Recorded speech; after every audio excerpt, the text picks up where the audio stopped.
By now, we've all heard that the Raft has received an update to its cargo capacity in the upcoming patch 4.1.1. And the question now is the Raft finally going to be a viable competitive cargo hauler? Short answer, yes. So let's jump in and find out if it plays well.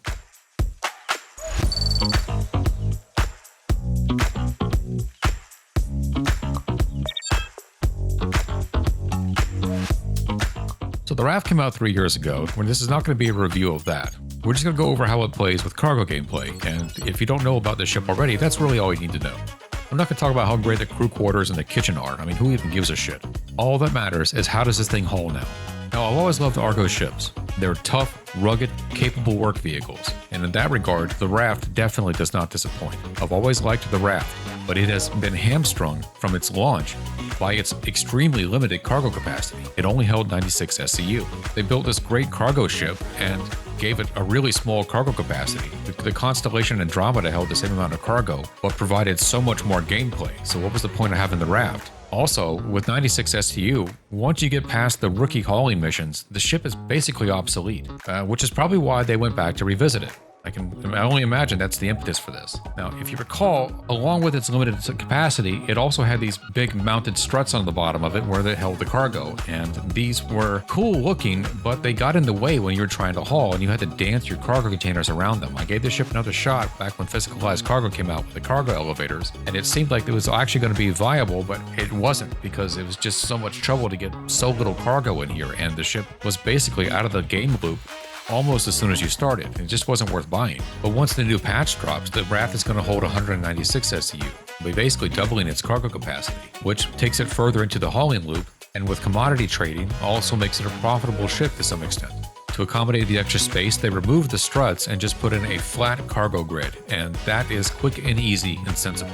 With my whole deck, I am behind this change, just like everyone's right behind your mom with their whole deck. So with this update to the Raft, where does it fall in the ship lineup? Well, it's a medium ship that has gone from being a light freight hauler to being a medium freight hauler. As far as cargo capacity goes, it now falls right in between the Constellation Taurus and the Starlancer Max, which are both large ships with a larger sphere of gameplay availability, and that is reflected very much in the price of all of these ships. There's a lot of things you can do with the other two ships, which are larger, more capable ships, but the Raft, it's just a cargo hauler. It's just moving cargo from station to station, planet to planet. You're not going to win any dogfights with these size 1 guns. In fact, you might not even survive any dogfights unless you run like hell, which I found out in the PTU because there are no consequences in the PTU. It's a bit Wild West. So let's get into some actual hauling now and find out what the earning potential of this Home Depot bucket is. Now, according to the last poll I put out, 40% of you, almost half, said that hauling was the best way to earn. And we're going to do that now and find out what we can do with this ship. It's the PTU. It's all brand new, so I've got no rep with Kovalex yet. So we're going to start from the beginning, and we're going to run this like a new player guide. If you're a new player, you're just getting into hauling. Now's your chance to find out what the earning potential for hauling is. Great news, I got a tip from the Stella Legs in my last video, and this was a solid tip. You can thank him for that. This one's going to show you how to earn a lot of money really fast with not a lot of effort. First thing you want to do is run to Lorville and drop 3.5 mil on a Raft. And when I played this in the PTU, at the time they had not changed the price on these, even with the update, so I'm assuming it's going to stay the same, which is actually quite a bargain. If you don't have the cash to buy a Raft, you can rent one for 70k, and I promise there's a payout on that, so don't worry about it. If you're a new player, you only have 70,000 credits, and you don't want to risk it, risk it. Watch what's about to happen here. So the first thing I do is knock out the qualifying mission, which means I got to go to Bajini, I got to pick up some cargo, run it back to Area 18. And from that point, now I've got the rookie level, and I can go ahead and I can start stacking these missions. And I grab all the missions that run from Bajini Point to Area 18, and I stack all of those. This is going to be quite a payout. And the Raft can actually hold all of these missions at the same time, so it's going to be like one trip. So I get this done, I'm going to leave Area 18, but I don't want to waste a trip. So while I'm here, I grab another mission and take it up to Bajini as well. Well, I decided to go ahead and try out the ship tractor beam to see if they made any useful updates to it. I'm not a fan of the tractor beams, and you guys sometimes give me shit for not using the ship tractor beam or not talking about the ship tractor beams. But let's see how it goes. Yeah, there we go. Just as I expected. It's like trying to walk a cat on a leash. For the life of me, I don't know why you guys like this so much. It's such a pain in the ass. It's incredibly frustrating too. Like, there's no precision to this at all.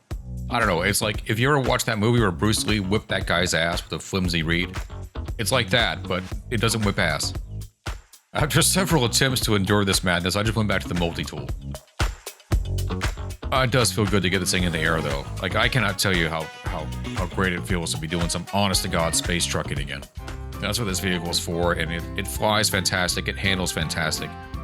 It's so nimble, it's actually nimble to a fault. Like, you're going to find yourself drifting a little more in this than you want to, but it's great. It leaves Atmo in a reasonably fast amount of time, even with a load on it. In much the same way that your mom doesn't slow down no matter how many loads are on her. So I get the drop-off done at Bajini, and I load up the next stack of missions, and this is 3 missions stacked.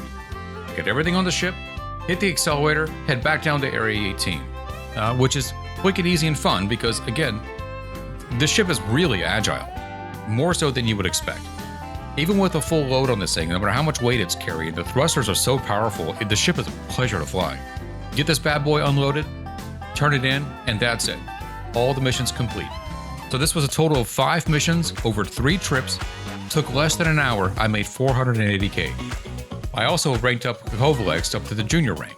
The rookie mission's completely done. I did a whole rank in like 3 easy trips. It's that quick and easy to get rookie out of the way and get into the junior category. Once there, you can run the medium missions at least 2 at a time. So as long as you're stacking your missions efficiently, there's no reason why you wouldn't be making 140 to 180k per run. As a single player, you can casually, easily do 3 of those per hour. So there's no reason you wouldn't be making between 300 and 400 so K per hour as a single player. If you have a partner who's helping you load and unload these crates, you can get much more than that done per hour. There's no reason you wouldn't make back the money you paid for this ship within a week. And everything you make after that is gravy, baby. And don't you love baby gravy? So I'm not going to say the raft prints money because it doesn't. You're actually working for it. And if you're starting your gameplay session by just taking the raft out and doing 1 or 2 runs, then you've made a good amount of quick cash. Then you've got some money in the bank to go out and have some fun with and don't have to worry about earning. And if you do this every single day, within a week, you can make a couple mil, no problem, while still having fun playing the game. So how do I feel about the updated raft? I think I just found my new favorite ship. Be sure to tell me how stupid I am in the comments. Give this video a like, it helps me out. If you don't like this video, get fucked. And remember, I'm not a real doctor.